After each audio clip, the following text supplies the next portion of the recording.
Okay, so now we are on to our full guides. This is what we call our epic content, the cornerstone content of our website, the mothership.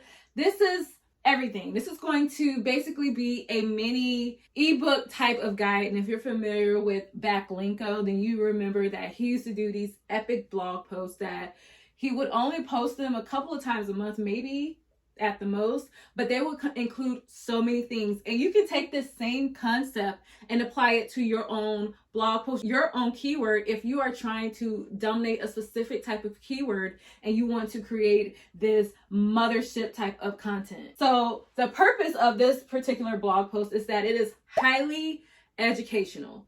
Basically, it's going to be the longest type of content that you create for your website. The good thing about this is that you get a lot of great links to naturally link back to this blog post. So instead of you going out there trying to pitch people to exchange links for a backlink to your website, these type of epic content will naturally get links, and you're going to be able to stand by it because you knew that this type of article, you put your heart and soul into it. You know it's excellent because you did all the research, you did all the steps that we talked about, and you know you knocked it out of the park with this type of banger.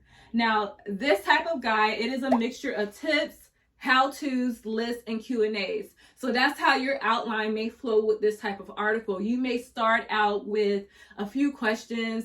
Within the questions, you may give some tips, and then you may go to another section that may be a whole new question, but then you answer little mini questions within that section. You might have some tips in that section. You might have a mini step-by-step section within that blog post, but it's just a bunch of things, a bunch of tools that we have learned about, and it's all in this one article.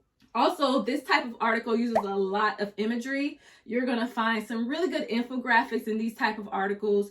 And if you are a food blogger, a tech blogger, travel blogger, someone who does a lot of educational content, this is where you'll shine because you want to make sure that you have a lot of the photos that display the type of thing that you're doing, and tools like Canva can easily help you with that. Let's go over some example titles that you will normally see with this type of full guide. You will see something that says the ultimate guide to blogging or the definitive guide to blogging. Also, you might see something where instead of they might use the year 2023 guide to Disney World or full guide to taxes, and then it might be a little section at the end that 11 tips for beginners. So someone knows this is going to be a full guide, but it's mostly going to be geared towards beginners. So you're going to be creating a guide for a particular type of person who's looking for information about taxes. Now, the tips for this type of guide is that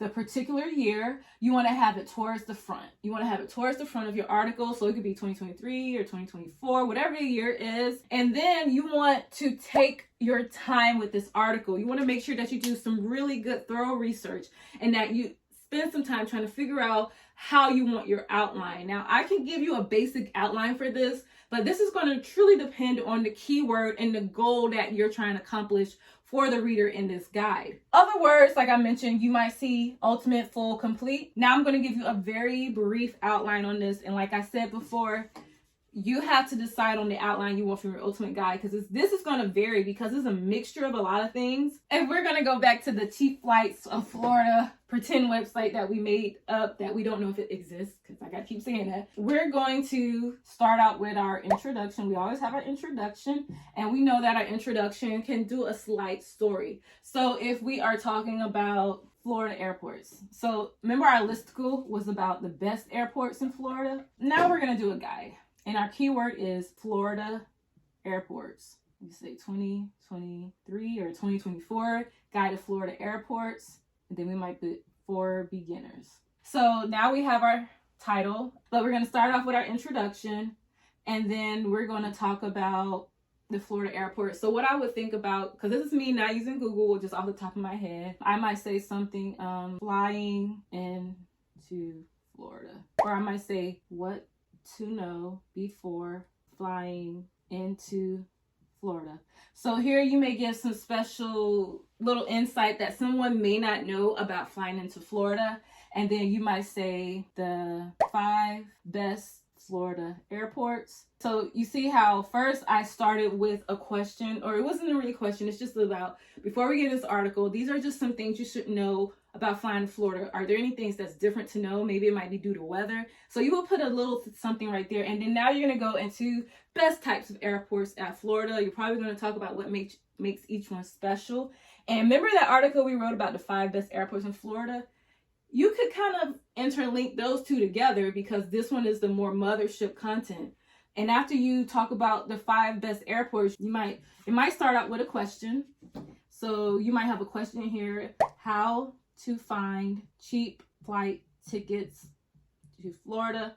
And so you might start talking about how to find cheap flight tickets, some tips that somebody can do. You might add tips in this section for finding cheap tickets. And then you might have a section where you have the 5 best places to find your tickets to Florida. And so you might do some of that stuff. And then at the end, you might just have a general tips section where you're just talking about general tips for flying. And then you may add a Q&A section if you have to. Like, this is just kind of what a full guide would do, but you have to know what your keyword is and what you're trying to accomplish. But you might have a full Q&A section to kind of help answer any kind of questions somebody may have regarding Florida. And then you have your conclusion.